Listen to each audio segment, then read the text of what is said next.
이번에는 제3장의 저압전기 설비 중에서 3절 배선 설비에 대해서 알아보겠습니다. 이 배선 설비의 내용은 앞에서 배웠던 안전을 위한 보호 이런 거와 좀 다르게 여러분들이 암기하실 내용이 많습니다. 그러니까 안전을 위한 보호 같은 경우에는 문장 자체가 좀 어렵기 때문에 여러분들 이해하시는데 조금 어려울 수 있지만 배선 설비 같은 경우에는 문장 자체가 어려운 내용은 없습니다. 대신에 암기해야 될 내용이 좀 많습니다. 그래서 노란색으로 칠해져 있는 부분은 여러분들이 이 부분은 암기를 해야 되는 거구나 라고 이해를 해주시면 되겠습니다. 그럼 첫 번째 저압 옥내 배선의 사용 전선에 대해서 알아보겠습니다. 즉 옥내, 즉 건물 내에서 사용할 수 있는 전선 같은 경우에는 전선의 굵기가 2.5 스퀘어 이상의 연동선을 써야 됩니다. 이것이 기본적이다 이런 얘기죠. 그런데 사용전압이 400V 이하이면서 전광 표시 장치나 제어회로 같은 경우에는 1.5 스퀘어 이상의 연동선 또는 0.75 스퀘어 이상의 다신 케이블 또는 캣타이어 케이블을 사용할 수 있다라는 것입니다. 그리고 진열장 같은 곳, 진열장은 어떤 물건을 전시하기 위한 곳을 우리가 진열장 또는 쇼윈도다라고 하죠. 이러한 진열장 같은 경우에는 0.75 스퀘어 이상의 코드 또는 캡타이어 케이블을 사용할 수 있습니다.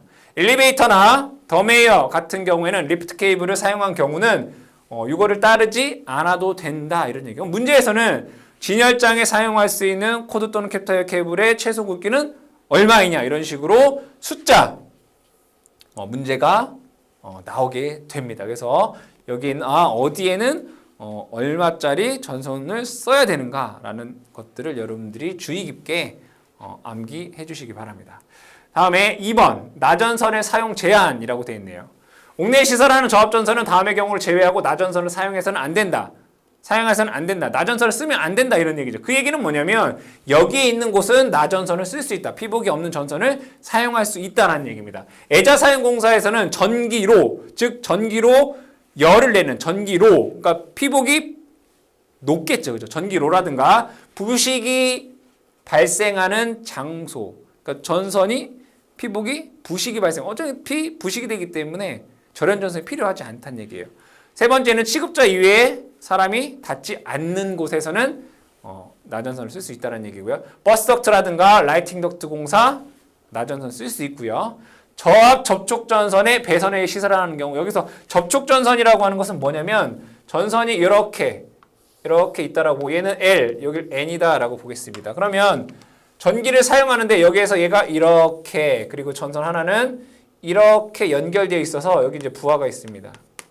얘네들이 좌우로 이동을 할 때 여기에서 이렇게 접촉이 되겠죠. 그래야지 전기를 받을 수 있잖아요. 그러겠죠. 그러니까 얘네들은 나전선을 사용할 수 있다. 이러한 전선을 우리는 접촉 전선 배선 이렇게 얘기를 합니다. 그래서 옥내 시설하는 저압 접촉 전선 배선이거나 또는 유이용 전차라고 하는 것은 놀이동산에 있는 소형 기차 같은 것을 의미합니다. 유이용 전차의 전원 장치에 있어서 접촉 전선이 3대 1 방식에 시설되는 경우, 얘도 마찬가지로 접촉 전선 같은 경우에는 나전선을 쓸 수 있다. 그래서 나전선을 사용할 수 있는 경우는 애자사용공사로 전기로 부식이 발생하는 곳, 그리고 취급자 이외에 사람이 닿을 수 없는 곳, 버스 덕트, 라이팅 덕트, 저압 접촉 전선 같은 경우에 나전선을 쓸 수 있다라고 여러분들이 기억해 주시면 되겠습니다. 세 번째, 배선 설비 공사의 종류라고 나와 있습니다. 이 표를 보시게 되면 사용하는 전선 또는 케이블의 종류에 따라 배선 설비의 설치 방법 아래 표에 따르며 외부적인 영향을 고려해야 된다. 공사 방법에는 케이블, 전선건, 케이블 트렁킹, 케이블 덕팅, 케이블 트레이 시스템, 애자 공사라고 되어 있습니다. 그럼 얘네들이 뭐냐라고 하는 것은 여러분 교재에 보시게 되면 전선관 시스템이라고 하는 것은 말 그대로 관입니다. 관. 합성수지 관, 금속 관, 가요 전선 관 공사가 이 전선관 시스템에 해당이 되고요. 케이블 트렁킹이라고 하는 건 담는다라는 거죠. 트렁크가. 합성수지 몰드, 금속 트렁킹 공사는 트렁킹 시스템에 포함이 되고요. 덕팅 시스템이라고 하는 것은 덕트, 플로덕트, 셀룰러 덕트, 금속 덕트는 덕팅 시스템이라고 하고, 애자 공사, 케이블 트레이 공사, 그 다음에 케이블 공사가 있습니다. 그 다음에 여기 위에서 다시 얘기를 해보자면 여기 플러스는 사용 가능하고 마이너스는 불가능하다 이런 얘기입니다. 사용할 수 없다 이런 얘기입니다. 그럼 여기에서 애자 사용 공사는 나전선, 절연전선을 쓸 수 있다는 얘기죠. 즉 전선의 종류에는 나전선, 절연전선, 케이블이 있는데 얘네들에 대한 공사 방법에 따라서 사용할 수 있는 전선이 다르더라 이런 얘기죠. 그럼 이것을 한번 정리를 해보면 이거예요. 애자 사용 공사에는 나전선과 절연전선을 쓸 수 있다는 얘기예요. 나머지들은 다 절연전선을 못 써요. 그쵸? 나전선을 못 써요. 나머지들은. 그러니까 나전선을 사용할 수 있는 것은 애자 사용 공사만 가능하다라는 것이고 그 다음에 케이블 같은 경우에는 케이블을 쓰겠죠. 케이블 공사니까 당연히 케이블을 쓰겠죠. 그러니까 나머지들은 뭐예요? 절연전선과 케이블을 사용할 수 있다. 그러니까 이 표를 정리해 놓은 게 사실은 이거죠.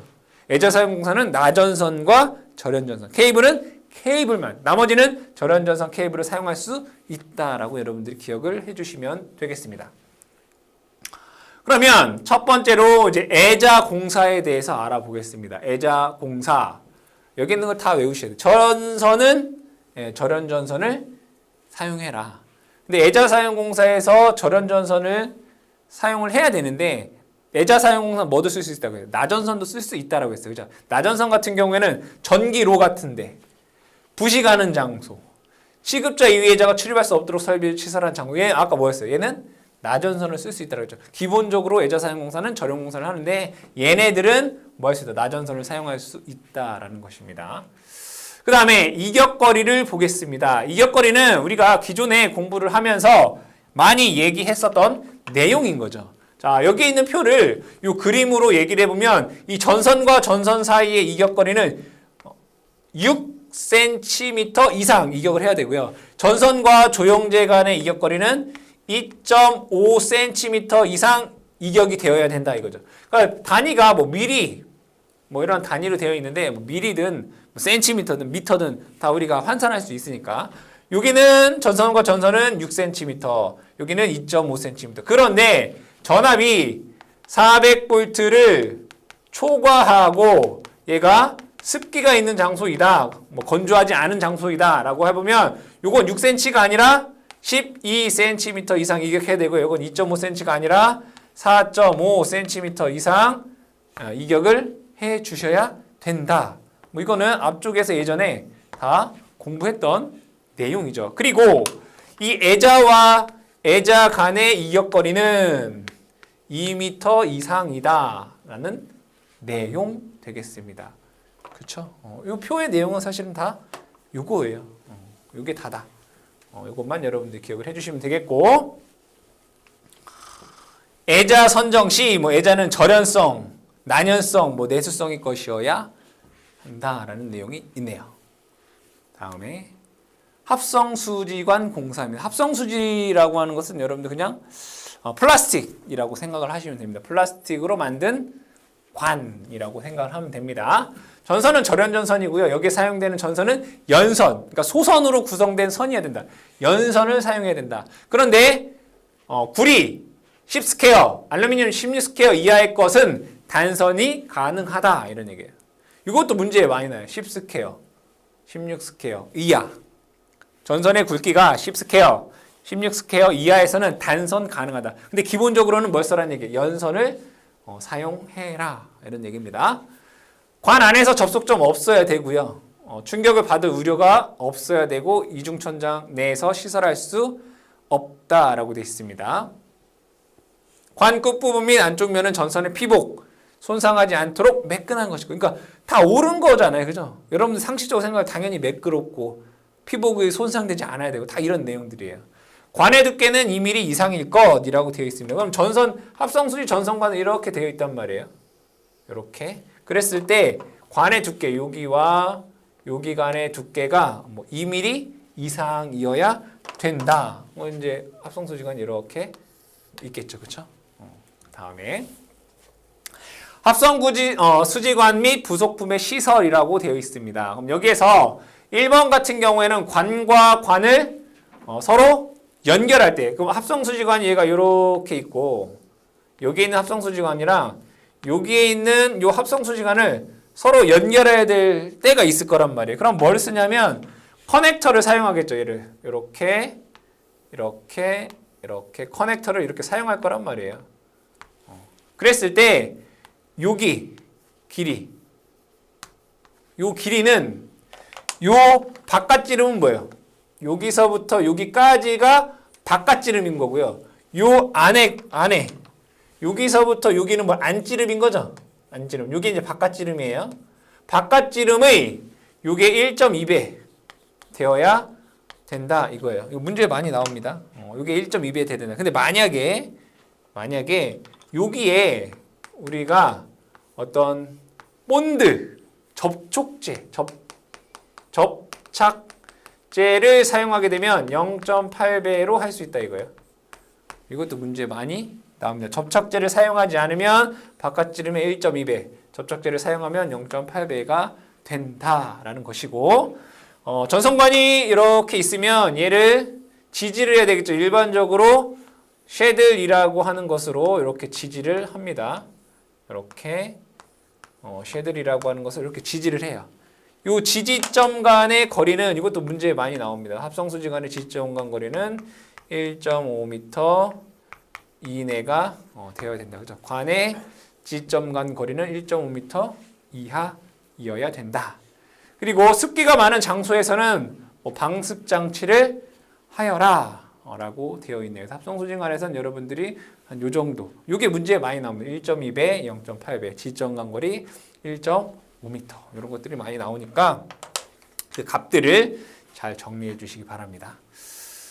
다음에는 금속관 공사입니다. 금속관, 말 그대로 쇠, 금속으로 되어 있는 관이 되는 거죠. 얘도 마찬가지로 전선은 절연전선이어야 되고요.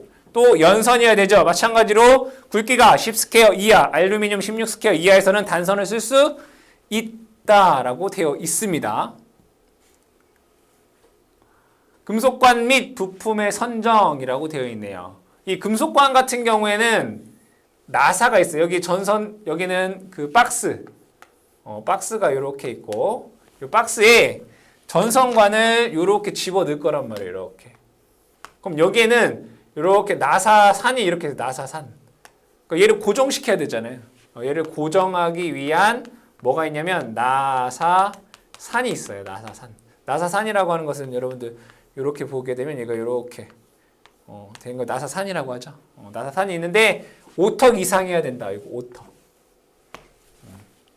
그리고 관의 두께는 다음에 위할 거. 관의 두께는 마찬가지로 이렇게 관이 있으면 요거의 두께를 의미합니다. 이 두께. 관의 두께는 얘가 콘크리트에 매입이 된다. 이제 금속관이 콘크리트 안에 매입이 될 때는 1.2mm 이상이어야 되고 그 이후에는 1.2mm가 됩니다. 그다음에 다항. 관 상호관 및 관과 박스 기타 부속품과 접속할 때 얘도 마찬가지로 얘와 얘를 접속하잖아요. 그럼 얘는 이렇게 뭐야 돼? 등전이가 돼야 돼요.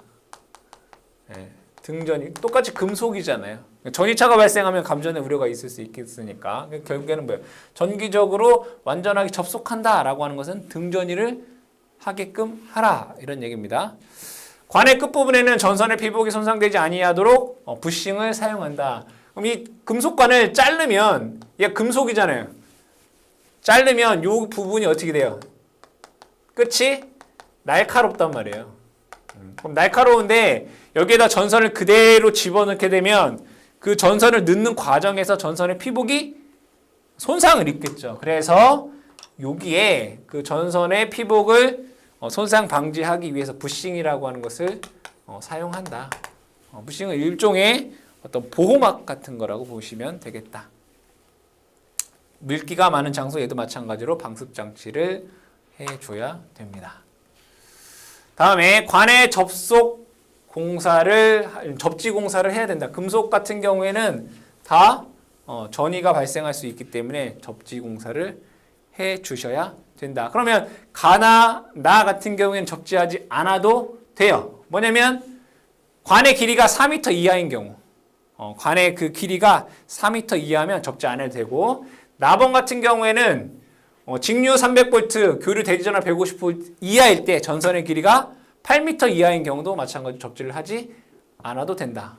건조한 장소에 시설하는 경우. 그러니까 4m이거나 또는 대지전압 150V 이하의 건조한 장소에 8m 이하로 시설된 경우 접지하지 않아도 된다. 기본적으로는 접지 공사를 해야 된다라는 겁니다. 자, 7번째, 금속재 가요 전선관이라고 되어 있어요. 금속으로 되어 있는 가요라고 하는 것은 휘어질 수 있는 거예요. 휘어지기 쉬운 전선관을 우리는 가요 전선관 이렇게 얘기를 합니다. 시설 조건을 보게 되면 얘도 마찬가지로 절연전선을 써야 되고요. 연선을 써야 됩니다. 10스퀘어나 알루미늄 16스퀘어 이하에서는 단선을 쓸 수 있다라고 되어 있고요. 가요전선관은 2종 금속재 가요전선관이어야 된다라고 되어 있습니다. 여기에 있는 표는 이렇게 정리할 수 있습니다. 여러분들 금속재 가요전선관 공사의 시설 장소라고 되어 있어요. 그러면 여기에는 금속재 가요전선관에는 1종이라는 게 있고요. 2종이라는 게 있어요. 그리고 비닐 피복이라는 게 있어요. 자, 먼저 비닐 1종과 2종을 한번 구분을 해볼게요. 1종과 2종. 그럼 얘는 그냥 1종, 2종. 어쨌든 얘도 2종이고 얘도 2종이고 얘는 1종, 얘도 똑같이 1종이잖아요. 그러니까 1종 같은 경우에는 여기는 안 된다는 얘기잖아요. 요쪽 부분은 점검 불가능하거나 5개 같은 경우에는 쓸 수 없다는 얘기예요. 그렇죠. 쓸 수 없다는 얘기예요. 그러니까 얘는 1종 같은 경우에는 노출된 장소 또는 점검 가능한 곳에서 1종을 설치할 수 있어요. 맞죠? 그런데 비닐 피복이랑 아닌 거랑을 생각해보면 얘는 물기 있는 장소, 물기 있는 장소는 안 되네. 그러니까 비닐 피복이 들어갔다라고 하는 것은 뭐예요? 방수가 된다는 거예요. 다시 1종 같은 경우에는 노출되어 있거나 또는 점검이 가능한 곳에서 쓰는 게 1종이에요. 그리고 방수도 가능하다라고 하면 비닐 피복을 써야 되는 거예요. 근데 2종 볼게요. 2종은 다 쓸 수 있어요. 그렇잖아요. 뭐 밖에도 쓸 수 있고 은폐 장소도 쓸 수 있고 다 쓸 수 있어요. 그렇죠? 근데 비닐 피복이 있으면 물기 있는데도 쓸 수 있다는 얘기. 그러니까 얘는 뭐 방수가 된다는 거고 얘는 방수가 안 된다는 거예요. 그러니까 비닐 피복이라는 말이 있으면 방수가 되는구나. 비닐 피복이 없으면 방수가 안 되는구나. 1종 같은 경우에는 우리가 보여지는데 노출 장소라든가 점검 가능한 장소는 1종을 쓰는 거고 2종은 다 쓸 수 있다는 거잖아요. 그렇죠? 그걸 여러분들이 기억을 해두시고 여기에서 보게 되면 가요전선관은 2종 금속재 가요전선관 읽어봐요. 다 쓸 수 있는 곳에 사용하는 2종을 써라 이런 얘기예요. 그런데 여기에 점검할 수 있는 은폐 장소라든가 노출 장소는 1종 가요전선관 쓸 수 있고 거기에 또 방수도 되면 비닐 피복 1종 가요전선관도 쓸 수 있다 이런 얘기. 그러니까 기본적으로는 2종 금속재 가요전선관을 쓰는데 노출 장소나 점검 가능한 데는 1종을 쓰고 거기다 방수까지 되어야 되면 비닐 피복 1종 가요전선관을 쓸 수 있다 이거. 그러니까 2종이 훨씬 더 뭐한 거예요? 좋은 거죠. 좋은 걸 써야 되는데 조금 더 괜찮은 곳에서는 1종도 쓸 수 있다 이런 얘기가 됩니다. 그래서 여러분들 이것을 한번 이해를 하시면 외우려고 하지 마시고 그렇구나. 비닐 피복은 방수가 되는 거구나. 2종은 다 쓸 수 있는 거고 1종은 보이는 데만 쓸 수 있는 거구나. 이렇게 기억을 해주시면 되겠습니다. 자, 가요전선관이 부품의 시설에 대해서 보겠습니다. 관, 상호관 및 박스, 기타 부속품과 견고하게 또는 전기적으로 안전하게 접속해라. 그러니까 다 옳은 얘기예요. 그렇죠? 상식적으로 손상되지 아니하는 구조를 하라. 이런 얘기네요. 습기가 많은 장소는 뭘 쓰라고요? 비닐 피복을 써라 이거죠. 습기가 많은 장소는 방수가 되는 비닐 피복 2종 가요전선관을 써야 된다. 이런 얘기예요. 자, 관에는 마찬가지로 접지 공사를 해줘야 된다라고 되어 있습니다. 다음에 합성수지 몰드. 합성수지 몰드는 이렇게 되어 있죠. 그림으로. 여러분들 교재에도 있습니다. 합성수지는 뭐예요? 플라스틱으로 된 몰드 공사에도 전선은 절연전선을 써야 되고 홈의 폭 및 깊이가 홈의 폭 및 깊이 그러니까 요거죠.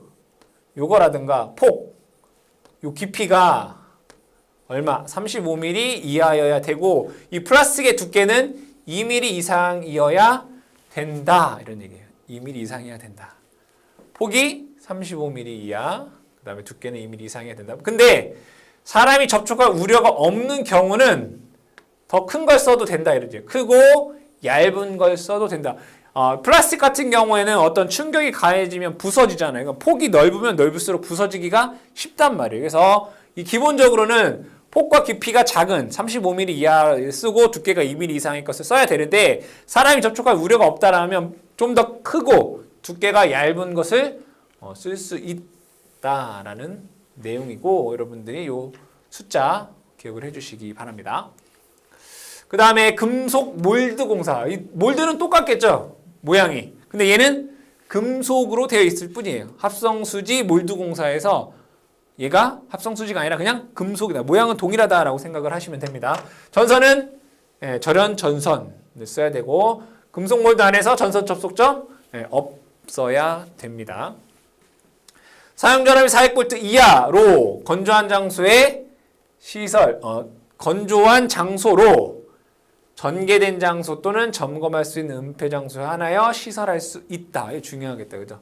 금속 몰드 공사 같은 경우에는 400V 이하에 건조하고 점검할 수 있는 은폐 장소에 한해서 여기에만 쓸 수 있다. 이런 얘기입니다. 그리고 황동제 또는 동제의 몰드폭 50mm 이하, 두께 0.5mm 이상인 것을 사용을 해야 된다. 합성수지는 얼마였어요? 35mm 이하의 2mm였잖아요. 이상. 얘는 황동제 또는 동제의 몰드폭이 50mm 이하, 두께는 0.5mm 이상인 것을 사용해야 돼. 왜? 금속은 조금 더 합성수지보다 튼튼하니까 더 폭이 넓고 더 두께가 얇은 걸 쓸 수 있다. 이런 얘기입니다. 자, 그 다음에 몰드에는 접지 공사해야 됩니다. 다음의 경우에는 접지하지 않아도 된다. 얘도 뭐예요? 몰드 길이가 4m 이하인 건조한 장소. 그리고 교류되지 전압 150V 이하인 8m 이하이고 사람이 접촉할 우려가 없는 건조한 장소에서는 접지 공사 안 할 수 있다라는 거. 기본적으로 접지를 해야 된다는 얘기입니다. 금속 덕트 공사가 되겠습니다. 금속 덕트는 모양이 이렇게 되어 있네요. 그렇죠? 이것도 여러분들 교재에 잘 나와 있습니다. 모양은 참고를 해주시고, 자, 전선은 절연전선이어야 된다라고 되어 있고요. 두 번째 요 내용이 아주 문제에 많이 나옵니다. 금속 덕트에 넣는 전선의 단면적은 덕트 내부 단면적의 20% 이하일 것이라고 되어 있습니다. 여기에서 요 그림을 보시게 되면 모양이 이렇게 되어 있잖아요. 이렇게. 그럼 이 덕트의 요 단면적이 예를 들어 100이다라고 볼게요. 100. 그럼 여기에 들어가는 이 전선의 이 단면적이 다 합쳐도 20 이하이어야 된다 이거예요. 금속 덕트에 넣는 전선의 단면적의 총합은 덕트 단면적의 20% 이하여야 된다. 근데 만약에 여기에 사용하는 전선이 제어회로용이다. 전광 표시 장치라든가 제어회로용이다 라고 하면 50%도 할 수 있다. 이거는 왜 그러냐면 여기가 전력선이면 전류가 크겠죠. 그럼 전류가 크면 어떻게 돼요? 열이 많이 나겠죠. 그럼 여기에 전선이 많이 들어가 있으면 열 발산이 어렵단 말이에요. 그래서 전력선 같은 경우에는 내 단면적의 20% 이하로 하란 얘기예요. 그런데 여기에서 보시는 전광 표시 장치라든가 제어회로는 신호를 주고받기 위한 거잖아요. 그러니까 전류가 작단 말이에요. 전류가 작아요.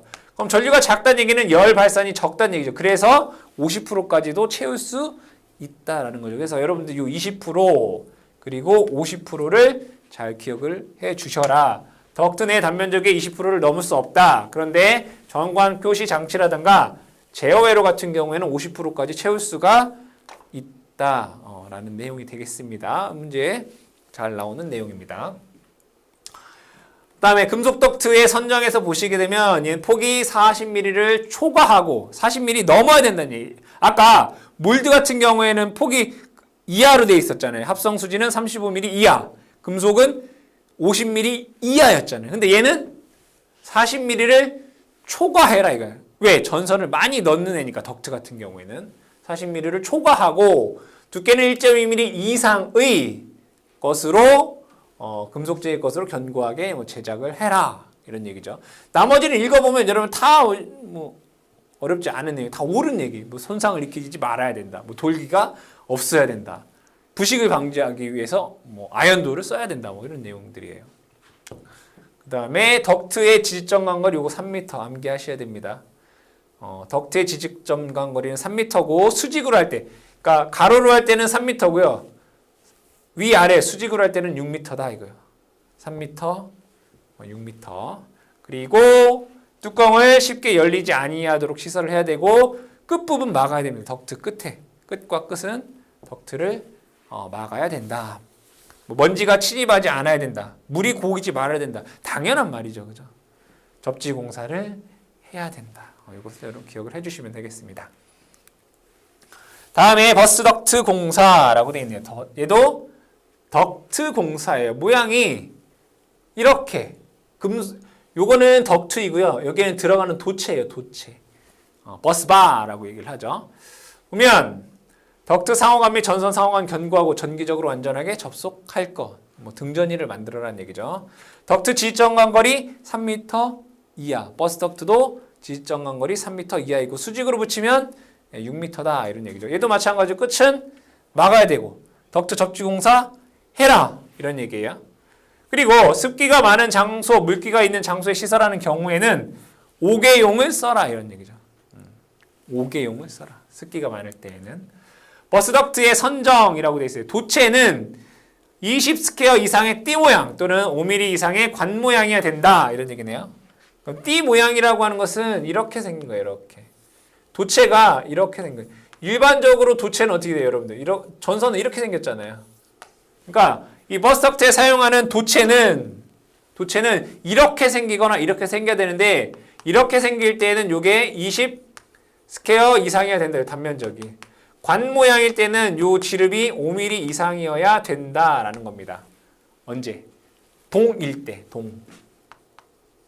근데 얘가 알루미늄이다 라고 하면 이게 30 스퀘어 이상이어야 된다 이런 얘기죠. 알루미늄은 이 모양은 쓸 수 없죠. 그래서 버스 바 같은 경우에는 동 20스퀘어 이상, 알루미늄 30스퀘어 이상이고 전선일 경우에는 5mm 이상이어야 된다라는 것입니다. 이번에는 도체의 지지물은 뭐 절연, 난연, 뭐 내수성이 있는 견고한 것이어야 되고 덕트 아래의 표 두께 이상의 강판 또는 알루미늄으로 견고하게 제작을 해야 된다. 얘도 마찬가지로 버스 덕트는 이렇게 되어 있겠죠. 이렇게. 그리고 여기에 금속 도체가 이렇게 지나가는 거죠. 그럼 여기에서 이 부분은 덕트판의 두께는 이 정도의 두께를 써라 이거예요. 얘네들이 폭에 따라서 폭이 150mm 이하인 경우 강판을 썼다 그러면 1mm, 알루미늄을 썼다 1.6mm, 합성수지판을 썼다 그러면 2.5mm 이상의 두께를 가져야 된다라는 거죠. 이걸 여러분들이 다 외울 수는 없죠. 혹시라도 문제가 기출문제 나왔다면 기출문제를 보시고 어떠한 것인지는 여러분이 찾아보시는 방법으로 공부를 해주시면 되겠습니다. 자, 다음에 라이팅 덕트입니다. 라이팅은 조명이죠. 조명에 사용하는 덕트. 그러니까 이 조명이 왔다 갔다 할 수 있죠. 요게 라이팅 덕트가 됩니다. 이런 것들은 여러분들이 뭐 상점 이런 데서 쉽게 볼 수 있는 게 이제 라이팅 덕트이죠. 시설 조건을 보시게 되면 덕트의 지지점 간거리는 2m 이하이다. 라이팅 덕트는 2m 이하이구나. 끝부분은 막아야 되고요. 개구부가 어디를 향해 있어요? 얘가 아래를 향하고 있죠. 열려있는 부분이 아래를 향해야 된다. 왜냐하면 먼지들이 이렇게 쌓이면 안 되니까. 아래를 향해야 된다. 그리고 덕트는 뭐예요? 접지 공사를 해야 되고요. 전로에 지락이 생겼을 경우 자동으로 차단하는 장치를 시설해야 된다고 다 옳은 얘기들밖에 없죠. 그래서 여러분들이 외워야 될 건 뭐겠어요? 지지점 간거리가 2m 이하이구나. 끝은 막아야 되는구나. 열려있는 부분은 아래로 향해야 되는구나. 뭐 이런 것들만 여러분들이 라이팅 덕트에서 기억을 해주시면 되겠습니다. 다음에 플로어 덕트 공사를 보겠습니다. 플로어 덕트라고 플로어는 바닥이죠. 바닥에 사용하는 덕트 공사다라고 생각을 하시면 됩니다. 전선은 절연전선 써야 되고요. 전선은 연선이어야 된다. 마찬가지로 10스퀘어 이하, 알루미늄 16스퀘어 이하에서는 단선을 쓸 수 있다라고 되어 있고 덕트 내에서는 접속점이 없어야 됩니다. 모든 공사에서는 관이나 또는 덕트 내에서 접속점이 없어야 됩니다. 플로어 덕트 부품의 시설에서 보시게 되면 여기도 막 다 읽어보면 다 옳은 내용이죠. 공부를 안 해도 맞아 뭐 이러겠지라고 알 수 있는 부분이죠. 덕트 끝 막아야 되고요. 접지 공사 해야 됩니다. 다음에 셀룰러 덕트 공사입니다. 셀이라고 하는 것은 어떤 조각이잖아요. 조각, 셀룰러 덕트. 얘도 마찬가지로 바닥에 뭐 하는 공사인데 뭐 셀 이렇게 구획으로 나눠져 있는 그런 덕트 공사다라고 보시면 되겠습니다. 전선은 절연전선이고 전선은 연선을 써라. 마찬가지 10스퀘어 이하, 알루미늄 16스퀘어 이하에서는 단선을 쓸 수 있다라고 되어 있습니다. 셀룰러 덕트의 부속품의 선정을 보시게 되면 강판으로 제작하라. 셀룰러 덕트 같은 경우에는 강판으로 제작을 하고 그때 판의 두께는 1.6mm 이상으로 해야 된다. 이거에 대해서 또 문제가 출제가 된 적이 있습니다. 덕트 폭에 따라서 덕트판의 두께가 조금 다르죠. 그래서 이것도 아까 얘기했듯이 덕트 폭 그리고 그 강판의 두께 이건 여러분들 기억을 해 주시는데 이걸 다 외울 수가 또 없기 때문에 기출문제를 보시면서 하나하나씩 습득을 해주시는 방법으로 하시면 되겠습니다. 부품의 시설을 보시게 되면 덕트 끝도 막아야 되고요. 그리고 접지 공사 해야 된다라고 되어 있습니다. 셀룰러 덕트입니다. 케이블 공사를 보겠습니다. 케이블은 케이블을 사용한 공사가 되겠죠. 당연히 전선은 케이블이어야 되고 또는 캡타이어 케이블이어야 된다. 케이블 또는 캡타이어 케이블이어야 된다. 이때 지지점간 거리는 얘가 케이블이냐 캡타이어 케이블이냐에 따라 다르게 됩니다. 케이블 같은 경우에는 2m고요. 캡타이어 케이블은 1m가 됩니다. 그리고 케이블 중에 수직으로 붙이는 경우는 6m가 됩니다. 여러분들 공부하실 때 수직으로 붙이는 건 다 뭐였어요? 지지점간 거리가 6m였다. 이런 얘기예요. 케이블은 2m, 캡타이어 케이블 1m 암기하셔야 되고 케이블의 금속재 부분에는 접지 공사를 해 주셔야 됩니다. 자, 콘크리트 직매용 포설. 그러니까 이 케이블을 콘크리트 내에다가 시설을 할 때는 어떻게 해야 되느냐라고 했을 때 전선은 미네랄 인슐레이션 케이블, 콘크리트 직매용 케이블을 써야 된다. 콘크리트 안에 들어갈 때는 미네랄 인슐레이션 케이블 또는 콘크리트 직매용 케이블을 써야 된다라고 되어 있고 자, 수직 케이블의 시설이라고 되어 있을 때 안전율은 4, 그러니까 케이블을 수직으로 시설을 할 때 안전율은 4 이상이어야 되고요. 분기되는 점에서는 진동이 방지되도록 시설한다. 대부분 읽어보면 옳은 내용들입니다. 다음에는 케이블 트레이 공사입니다. 트레이 공사. 그러니까 케이블을 이러한 곳에 얹어서 사용하는 공사다라고 보시면 돼요. 이건 어디에서 볼 수 있냐면 여러분들이 아파트 지하 주차장 가서 보시게 되면 또는 건물 지하를 가서 보시게 되면 이러한 것들이 많이 있단 말이에요. 그러니까 케이블이 여기 위에 다 지나가잖아요. 이런 공사가 케이블 트레이 공사다. 근데 이 트레이 종류가 사다리형도 있고 펀칭형, 메쉬형, 바닥 밀폐형 있다 이거. 문제에서 이런 게 나요. 다음 중 케이블 트레이 공사의 방법에 없는 것은 이렇게 돼요. 견고한 구조물을 말하며 사다리형, 펀칭형, 메쉬형, 바닥 밀폐형 등이 있다. 종류를 꼭 기억해 주시면 되겠습니다. 자, 이때 전선은 이 케이블 트레이 공사에 사용할 수 있는 전선은 연피 케이블, 알루미늄 피 케이블, 난연성 케이블 또는 금속관 혹은 합성수지관 등에 넣은 절연 전선. 그러니까 케이블은 그냥 놓으면 돼요. 여기에다가 그냥 케이블을 이렇게 시설하면 돼요. 근데 절연 전선 같은 경우에는 전선관을 사용해서 여기에다 깔 수 있다는 얘기예요. 그래서 사용할 수 있는 것은 연피, 알루미늄 피 케이블, 난연성 케이블 또는 기타 케이블 또는 금속관 또는 합성수지관 등에 넣은 절연 전선을 사용하여 할 수 있다라고 되어 있습니다. 4번 같은 경우에는 저압 케이블과 고압 케이블 또는 특고압 케이블은 동일한 케이블 트레이 안에 포설할 수 없다 이거예요. 그러니까 전압이 다르면 저압, 고압, 특고압이 다르면 얘네들을 따로 써야 된다고요. 여기에 저압이면 얘는 고압, 얘는 특고압. 그러니까 저압 케이블, 고압 케이블, 특고압 케이블을 같은 곳에 사용할 수 없다라는 것입니다. 이 부분을 암기해 주셔야 되겠죠. 문제에서 제일 많이 나왔던 건 사실은 요 내용이 제일 많이 나왔습니다. 자, 케이블 트레이의 선정. 이 케이블 트레이는 대부분 천장에 걸려 있잖아요.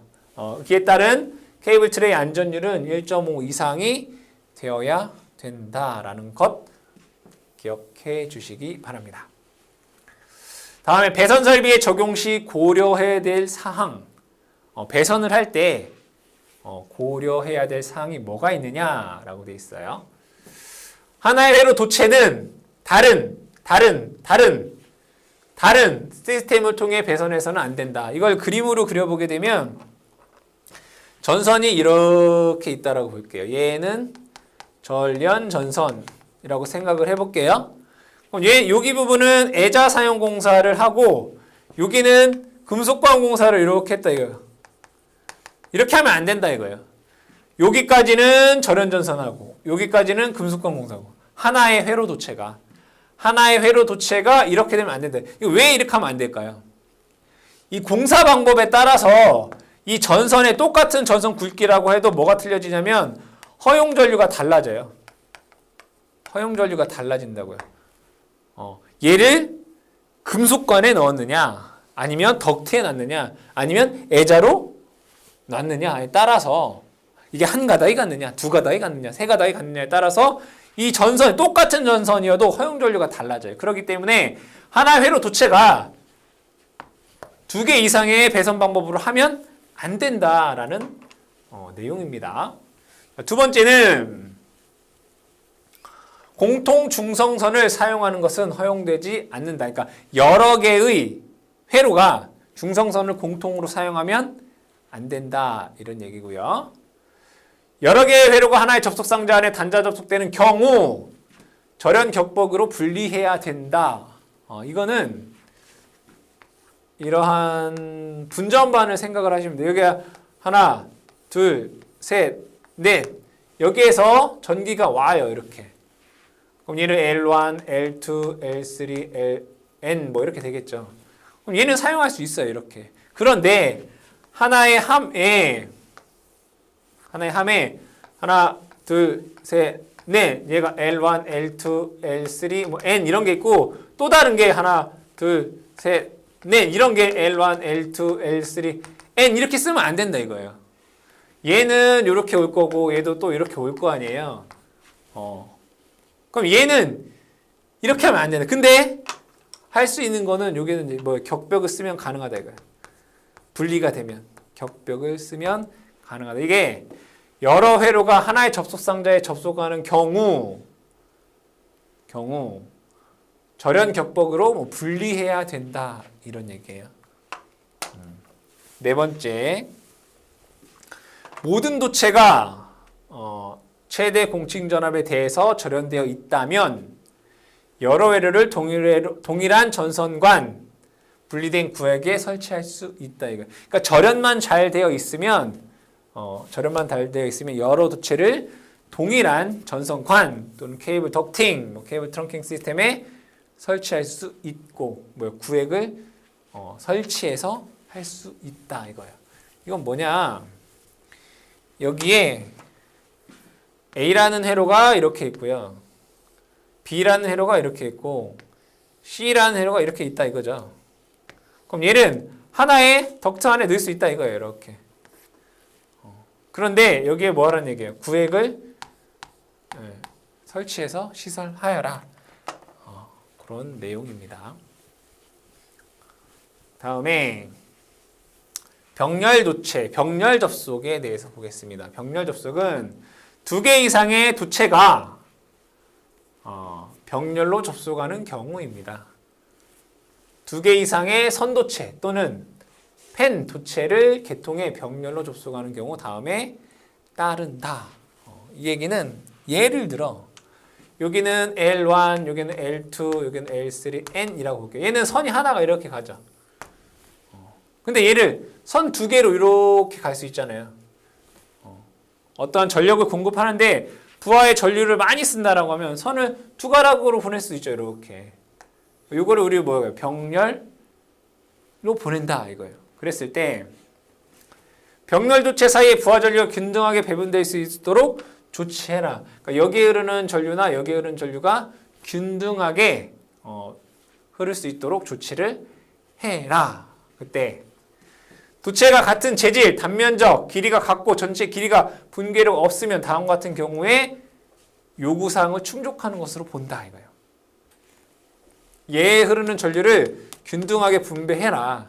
근데 여기에 사용되는 전선이 동일하다면 뭐 길이도, 굵기도, 재질도 동일하고 아래 사항을 만족한다면 전류가 동일하게 분배되는 것으로 본다 이런 얘기죠.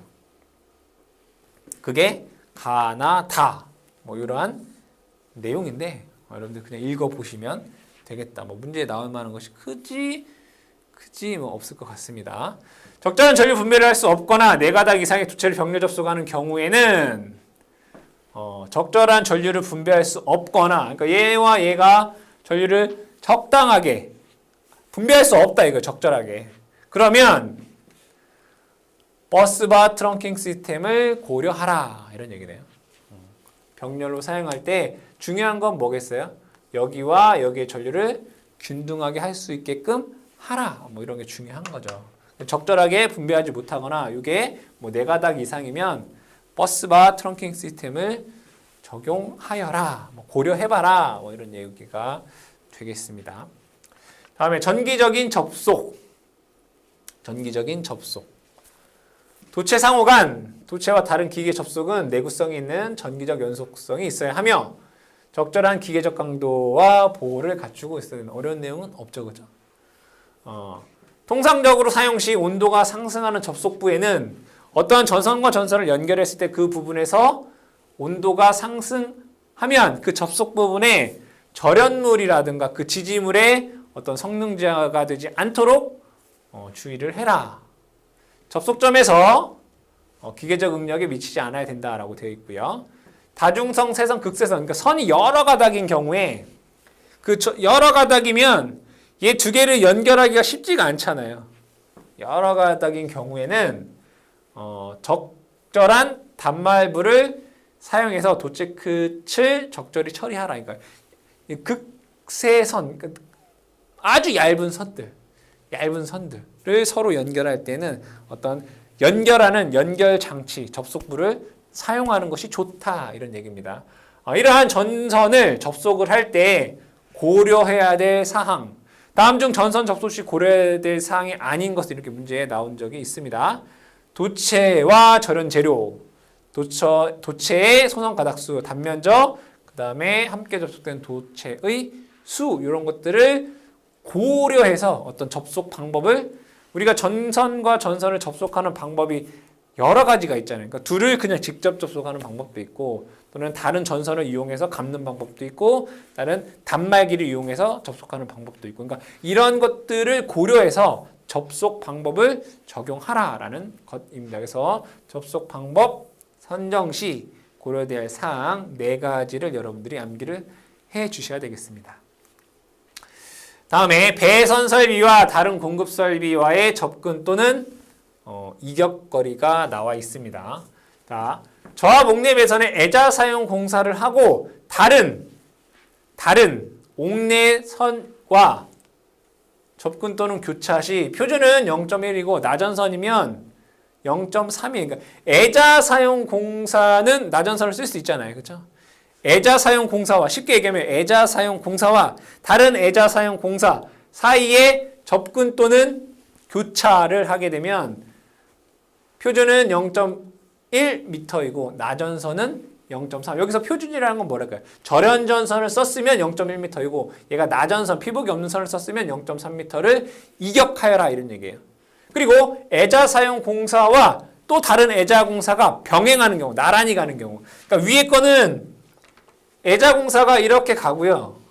얘가 이렇게 접근 또는 교차하는 거예요. 그럼 여기 간의 이격거리를 절연전선이면 0.1, 나전선이면 0.3이어라 이런 얘기고 밑에 있는 것은 여기 애자 사용 공사가 있고 얘도 똑같이 애자 사용 공사가 있어요. 그러니까 얘가 나란하게 가는 경우 요 기간의 이격거리는 0.06m 이상 이격하여라. 6cm 이상 이격하여라 이런 얘기예요.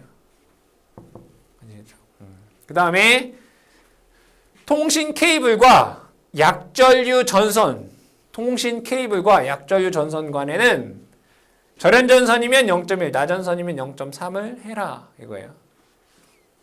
지중으로 가는 통신 케이블과 지중 약전류 전선 같은 경우에는 0.3m. 지중 통신 케이블과 지중 전력 케이블은 0.1m. 그러니까 뭐와 뭐와의 관계인지를 여러분들이 구분해서 기억을 해주시면 된다. 다시 애자공사와 애자공사가 교차하는 경우 0.1 절연전선, 나전선 0.3 애자사용공사와 애자사용공사가 나란하게 병행하는 경우는 6cm를 이격하는 얘기고요. 통신 케이블이 약전류와 뭐 수도관 같은 경우 통신 케이블이 약전류 전선과 접근 또는 교차하게 되면 표준 0.1이고 나전선이면 0.3이라는 얘기고요. 지중전선이 약전류 전선과 접근하는 경우는 0.3이라는 얘기고 지중통신선과 지중 케이블 얘는 전력선인 거죠. 이격거리는 0.1m 이상을 이격하라. 이건 이격거리를 암기하셔야 되겠죠. 자, 다음에 비전기 공급 설비와 접근 시 이격거리라고 되어 있습니다. 비전기 공급 설비라고 하는 것은 전기를 사용하지 않는 설비를 뜻해요. 가장 대표적인 게 가스, 관, 가스 계량기 뭐 이런 거죠. 여기 보게 되면 가스 계량기 및 가스관 이음부의 전기 설비의 이격거리라고 했어요. 그럼 왜 가스 계량기나 가스 이음부라고 하는 것은 관과 가스관과 가스관이 연결되는 이런 부분. 얘는 계량기 이거잖아요. 그럼 여기에서 왜 전기 설비와 이격해야 되느냐? 그럼 가스가 어떻게 돼요? 누출될 수 있단 말이에요. 가스는 누출될 수가 있고 전기 설비는 불꽃이 발생할 수 있단 말이에요. 그러면 얘네 둘이 만나면 폭발 사고가 일어날 수가 있겠죠. 그래서 적당한 거리를 이격하라 이런 얘기입니다. 가스 계량기 및 가스관의 이음부와 전력량계 및 개폐기의 이격거리는 0.6m. 이거 그림으로 한번 볼게요. 얘는 계량기고 얘는 이음부예요. 가스관과 가스관을 연결하는 얘네들과 여기 개폐기 또는 전력량계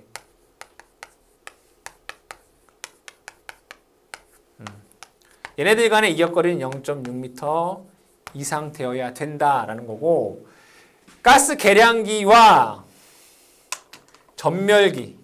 전멸기는 전등을 켜고 켜는 애를 전멸기라고 하잖아요. 전멸기랑 요 계량기 같은 경우에는 0.3m 이상 이격하라는 얘기고 전멸기랑 가스관 이음부 같은 경우에는 0.15m 이상 이격하여라 이런 얘기가 되네요. 그렇죠? 요것을 뭐 하나로 정리를 해보면 이렇게 정리할 수 있겠다. 가스 계량기 이음부는 개폐기나 전력량계랑 0.6m를 이격하고 전멸기랑 계량기는 0.3, 전멸기랑 이음부는 0.15m 이상 이격하여라 라는 것입니다. 이것은 왜 한다고요? 가스가 누출될 때 전기와 만나게 되면 폭발이 일어날 수 있기 때문입니다.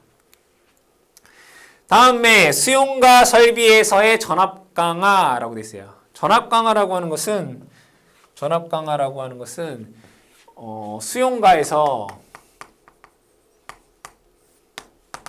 전기를 사용하려면 부하가 있을 거 아니에요. 부하.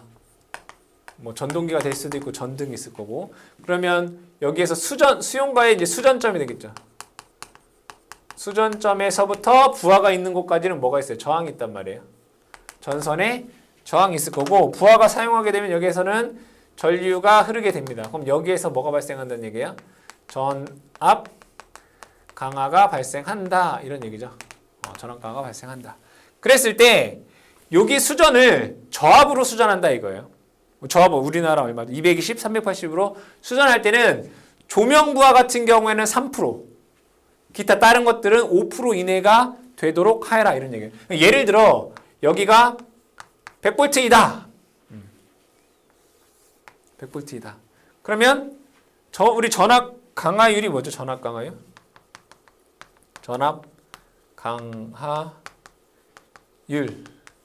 수전단 전압분의, 그죠? 송전단 전압 마이너스 수전단 전압 곱하기 뭐 100 이렇게 쓸 수 있잖아요. 그렇죠? 그럼 예를 들어 여기와 여기 간에 전압이, 얘를 이렇게 해볼까요? 이렇게 얘기해야지 편하나? 100V예요. 그러면 얘가 3% 이하가 되려면 여기는 103V 이렇게 되나요? 그렇죠? 그래야지 3% 이하가 되는 거죠. 그러니까 얘가 언제? 조명일 때. 그래서 저압으로 수전하는 경우는 3% 이하가 되어야 된다. 나머지는 5%. 고압 이상으로 수전하는 거. 고압이나 특고압으로 수전할 때는 조명은 6%, 나머지는 8% 이하로 해라 이거예요. 이걸 여러분들이 암기하셔야 되는 거고, 나중에 실기에서도 이걸 주어지지 않고 문제에서 풀어라라고 하기 때문에 여러분들이 이 수치는 꼭 암기를 해주셔라. 그 밑에 예를 볼게요. A, 요거는 즉 고압으로 수전하는 경우 전압 강화는 A형의 값을 넘지 않도록 하는 것이 바람직하다 이거예요. 자, 저압으로 수전할 때는 조명 3%, 기타 5%잖아요. 고압일 때는 얘는 6%고 얘는 8%인데 6%, 8% 하지 말고 가능하면 3%, 5% 이내에 들어오게끔 하라 이거예요. 가능하면 3%, 5%가 되게끔, 전압 강화가 작을수록 좋은 거니까 되게 하여라 이런 얘기입니다. 그리고 요 노란색은 뭐냐면 얘가 100m를 넘는 부분에 대해서는 수전점이 있고, 여기가 부하가 있는 거리가 100m예요. 100m. 그럼 여기에서는 몇 프로? 3% 이하가 되게 해야 돼요. 3% 이하. 그럼 여기에서 얘가 만약에 50m예요. 여기가. 그러니까 여기서 150m가 되는 거죠. 여기 부분은 150m다. 그럼 얘는 3%죠. 더하기 50m가 증가가 됐으니까 50 곱하기 50m라고 하지 말고 100m라고 할게요. 100m. 200m. 이렇게 얘기해도 편하겠다. 여기는 100m 이하까지는 3% 이하예요.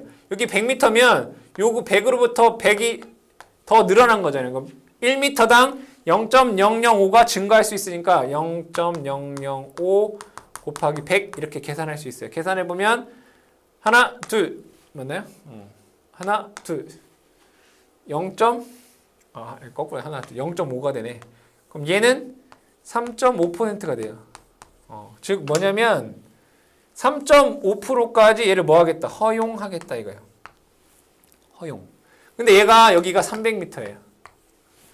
그럼 여기는 여기서 100m부터 200m가 더 추가된 거죠. 그럼 얘는 어떻게 돼요? 3 더하기 0.05 곱하기 0.005죠. 0.005 곱하기 200 하게 되면 얘가 4%가 이렇게 나와요. 그런데 여기서 얘가 이렇게 추가된 게 0.5%죠. 여기서 이렇게 추가된 거는 1%죠. 근데 여기에서 얘기하는 거 뭐냐면 증가분은 0.5를 넘을 수 없다라고 돼 있어요. 그러니까 최대 0.5%까지밖에 증설할 수 없다. 최대 허용은 0.5%까지다 이거예요.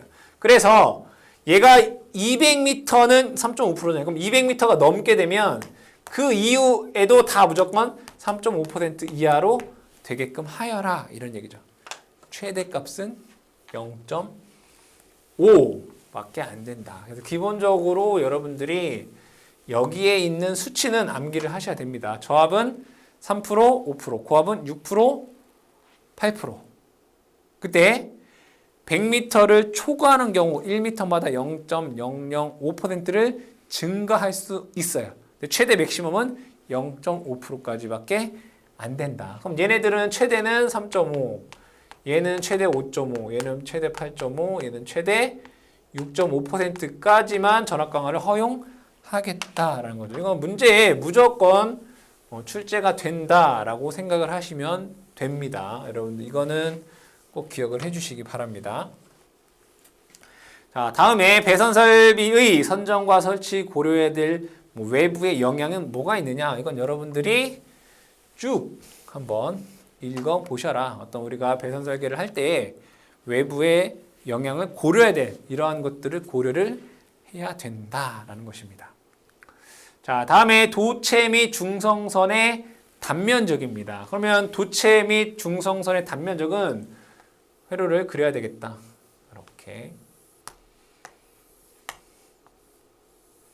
이렇게 그려보면 얘는 L1, 얘는 L2, 얘는 L3라고 보고 여기가 이제 중성선인 거죠. 얘가 중성선 N. 우리가 지금 여기에서 얘기할 거는 이 중성선의 굵기입니다. 중성선의 굵기. 읽어볼게요. 중성선의 단면적을 보시게 되면 다음의 경우 중성선의 단면적은 최소한 선도체 단면적의 이상이어야 된다 이거예요. 그럼 이 얘기는 자, 선도체를 L이라고 보고요. 중성선의 도체를 제가 N이다라고 보겠습니다. 그럼 여기에서 이 1번의 항은 뭐가 있냐면 이 선도체와 중성선의 굵기 중 중성선의 굵기가 더 굵어야 된다 이거예요. 다음의 경우에는 중성선의 단면적은 선도체 단면적 이상이어야 된다. 2선식 단상회로일 때 선도체가 구리 16 스퀘어, 알루미늄 25 스퀘어 이하인 다상회로인 경우 그리고 3고조파 및 3고조파 홀수 배수의 고조파 전류가 흐를 가능성이 높고 이게 뭐야? 3고조파 홀수 배수라고 하는 것은 3 곱하면 9, 5 곱하면 15, 7 곱하면 21, 9, 3, 27 이러한 고조파들 이게 3고조파의 홀수 배수 3, 9, 15, 21, 21 고조파가 전류가 흐를 가능성이 있고 고조파 외역률이 THD가 15에서 33% 이상인 삼상회로에서는 그러니까 얘네들에서는 중성선의 굵기가 선도체 굵기보다 굵을 수 있다 이런 얘기예요. 단면적 이상해야 된다 이런 얘기죠. 자, 두 번째는 여기는 이 선도체와 중성선의 굵기에서 중성선의 굵기가 작아야 된다 이거예요. 언제냐면 다상회로의 각 선도체의 단면적이 다상회로라고 하면 그냥 삼상회로라고 생각을 하시면 됩니다. 구리선 16, 알루미늄 25 스퀘어를 초과하는 경우 다음의 모든 조건을 충족하면 중성선의 단면적은 선도체의 단면적보다 작게 해야 된다. 기본 조건이 뭐예요? 얘 굵기가 16 스퀘어, 알루미늄 25 스퀘어를 초과하고 기본 조건이에요. 그리고 나머지를 다 만족하면 제3고조파 홀수배수의 전류가 선도체 전류의 1%를 넘지 않는다 이거예요. 넘지 않는다. 그러니까 얘네들에 대한 고조파의 비율이 전체 전류의 1%를 넘지 않고 또 중성선은 과전류의 보호가 되고 중성선의 단면적이 요거 이상이라면 얘는 선도체보다 작아야 한다라는 것입니다. 그래서 이거는 중성선의 굵기에 관련된 내용이다. 문제 충분히 나올 수 있죠. 자, 다음에 옥내에 시설하는 저압 접촉전선. 접촉전선 아까 설명을 했습니다. 접촉전선은 이동하며 사용하는 저압의 전기 기계 기구에 전기를 공급하기 위해 사용하는 접촉전선을 옥내에 시설하는 경우에 자 이거죠. 전개된 장소, 점검할 수 있는 은폐 장소에 뭐에 의해서 애자 사용 공사, 버스 덕트 공사 또는 절연 트롤리 공사에 의할 수 있다 이런 얘기예요. 자, 이건 뭐예요? 접촉전선에 관한 내용입니다. 저압 접촉전선은 어디에 사용할 수 있어요? 전개된 장소, 점검할 수 있는 은폐된 장소에 무슨 공사에 의해서? 애자 사용 공사나 버스 덕트 공사나 절연 트롤리 공사에 의해서 시설할 수 있다 이런 거예요. 자, 그러면 공사가 애자 버스 덕트 절연 트롤리 공사가 있어요. 그럼 애자 공사에 의해 시설할 때에는 바닥으로부터 3.5m 이상 높이에 있어야 되고요. 이 전선과 건조물 이격거리는 위쪽으로는 2.3m, 옆쪽으로는 1.2m 이상으로 해야 된다. 그림으로 그려보면 여기에 얘가 접촉 전선이 있다. 바닥이 이렇게 있어요. 그럼 바닥으로부터 얘 높이는 3.5m 이상이어야 되고 어떠한 시설물이 이렇게 있다. 건조물이 있다. 그러면 이 건조물이 여기에 있을 때 그리고 또는 건조물이 여기에 이렇게 있을 수도 있잖아요. 그러니까 여기 간의 이격거리는 2.3m 이상이어야 되고 여기 간의 이격거리는 1.2m 이상 이격을 해야 된다. 이런 얘기입니다. 그리고 이 접촉전선이 전압이 400V 이하일 때는 지름 3.2mm 이상의 경동선, 단면적 파스케어 이상인 것을 사용해야 된다. 이런 얘기예요. 400V를 초과하게 되면 지름 6mm 이상의 경동선, 단면적 28스퀘어 이상의 것을 사용해야 된다. 이거예요. 전압에 따라서 얘가 400V 이하일 때에는 전선이 3.2mm 8스퀘어 이상을 써야 되고 400V를 초과하는 경우에는 전선이 6mm 28스퀘어 이상을 써야 된다. 이것도 여러분들이 기억을 해주셔. 언제? 이 접촉전선을 애자 사용 공사에 의해 시설하는 경우이죠. 그러면 애자 사용 공사를 했기 때문에 얘를 뭘로?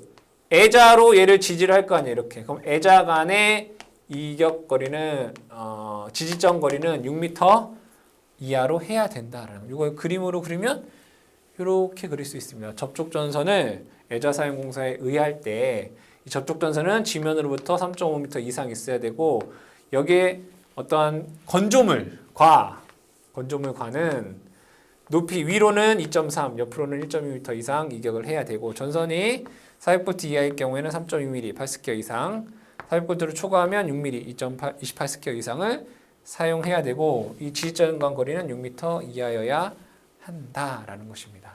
다음에 버스덕트 공사에 의해 시설하는 경우에는 버스덕트를 이용할 때는 단면적 20스퀘어 이상의 띠 모양 또는 5mm 이상의 관 모양을 사용을 해야 된다. 동 또는 황동. 여기서 띠 모양이라고 하는 것은 우리가 아까도 얘기했지만 이렇게 되어 있는 것을 띠 모양이다. 그러니까 여기에 단면적은 20스퀘어 이상의 뭐였어요? 동 또는 황동을 쓰고 또는 이러한 전선의 모양일 때는 요거의 지름이 5mm 이상이어야 된다. 이런 얘기입니다. 덕트의 계급은 아래로 향해야 되고요. 접지 공사를 해야 된다라는 게 버스덕트 공사에 의한 시설입니다. 뭐를? 접촉 전선을 할 때. 접촉 전선을 트롤리 공사에 의해 시설되는 경우에는 도체는 6mm 이상의 경동선, 단면적 28스퀘어 이상의 것을 써야 되고 트롤리 계구부는 아래 또는 옆으로 향해 시설되어야 된다라고 되어 있으면서 노란색으로 되어 있는 부분을 여러분들이 암기하시면 되겠습니다. 자, 20번 엘리베이터, 덤웨어 등의 승강로 안의 저압 옥내 배선. 그러니까 엘리베이터 안에 전기 배선이다라고 보시면 됩니다. 엘리베이터 같은 경우에는 400V 이하의 저압 옥내 배선을 하고 전선은 리프트 케이블을 사용하여라 라고 되어 있습니다. 자, 마지막으로 21번에 옥내에 시설하는 저압용 분전반 등의 시설에 되어 있어요. 분전반, 배전반, 분전반. 배전반이나 분전반 같은 경우에는 사람이 쉽게 점검할 수 있도록 시설을 해야 되겠죠. 그러니까 여러분들 집에 분전반 쉽게 열 수 있죠. 대부분 아파트 같은 경우에 신발장 안에 있죠. 신발장 안도 쉽게 점검할 수 있습니다. 노출된 충전부가 있는 배전반 및 분전반은 취급자 이해가 쉽게 출입할 수 없도록 해야 된다라고 되어 있고요. 한 개의 분전반 안에는 하나의 전원만 공급을 해야 되겠죠. 여러 개의 전원이 들어오면 안 된다. 그러니까 하나의 분전반에는 들어오는 전기가 나가는 건 여러 개 나갈 수 있죠. 그러니까 분전반이라고 하는 것이 뭐예요? 전기를 분배해 주는 곳이잖아요. 그러니까 여러 개로 분배할 수 있어요. 그런데 들어오는 전기는 하나의 전기만 들어와야 된다. 그죠? 한 개의 분전반은 한 가지의 전원만 공급해야 된다. 그렇죠? 주택용 분전반은 노출된 장소에 시설한다 라고 되어 있고 불연성, 난연성이 있도록 시설을 하고 옥내에 시설하는 저압용 전기 계량기와 계기함을 사용하는 경우에 쉽게 점검 및 보수할 수 있는 위치에 시설을 하라라고 되어 있습니다. 여러분들 교재에 주택용 분전반은 노출된 장소에 시설된다라고 가로해놓고 뭐 신발장 뭐 이런 데 안 된다라고 되어 있잖아요. 근데 대부분 아파트에 신발장에 되어 있죠. 어쨌든 법적으로는 안 된다라고 되어 있으니까 여러분들이 그런 부분은 참고를 해 주시기 바라고 이 부분에 있어서 노란색 부분만 잘 기억을 해 주시고 마찬가지로 기출문제를 푸시면서 이론의 내용을 한번 확인해 보시기를 권장합니다.